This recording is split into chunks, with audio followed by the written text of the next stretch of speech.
Now, also this week, the world lost international treasure, Tina Turner. Apparently, King Charles plans to honour her. What does he have on the cards?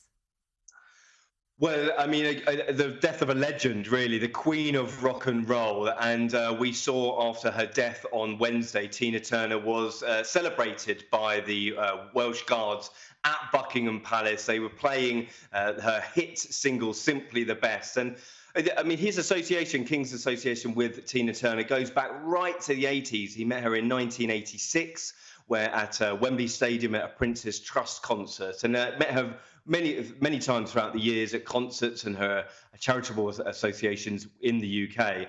And I think the passing of a legend, that it was quite right and forthcoming that the King did put this tribute together for Tina Turner.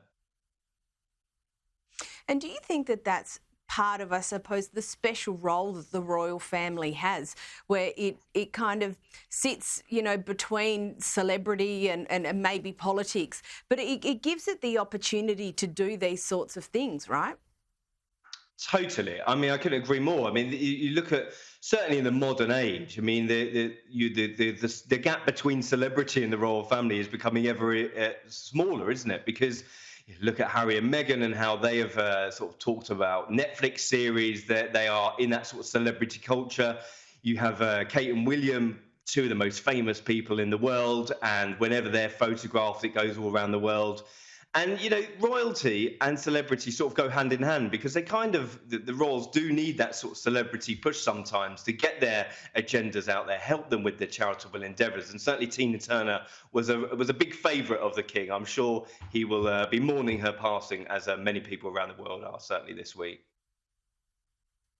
Now, one last thing, Angela Kelly was the late Queen's right-hand woman, but she seems to have fallen out of favour. Can you update us what's going on here?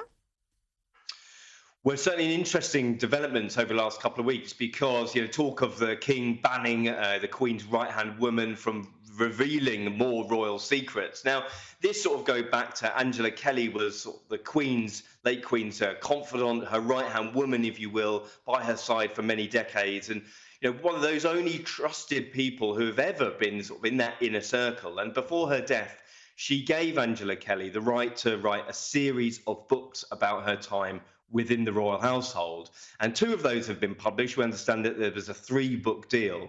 Now, when the King sort of came to the throne, he necessarily didn't want to kick his legacy off on that sort of note. So a deal was done, we understand, that Angela Kelly was made to sign a non-disclosure agreement. The Queen had promised her sort of living quarters for the rest of her life. And that whether that was going to be in Windsor or elsewhere wasn't necessarily known. But it seems that she has moved out of her Windsor Castle abode. She's gone to live in the north of England. And whether she is going to write another book, it remains to be seen. But maybe certain horse trading going on. I'm sure the King wants to kind of keep her on side. But it will be fascinating to read another Angela Kelly book of her time within the royal household as the Queen's right-hand woman. But maybe we're going to have to wait a little bit longer if King Charles has his say on this one. I think she's the kind of woman you'd probably want to keep on side just quietly. But look, Russell Myers, thank you so much for joining us this evening. We'll speak with you shortly. Goodbye. Thanks very much. My pleasure.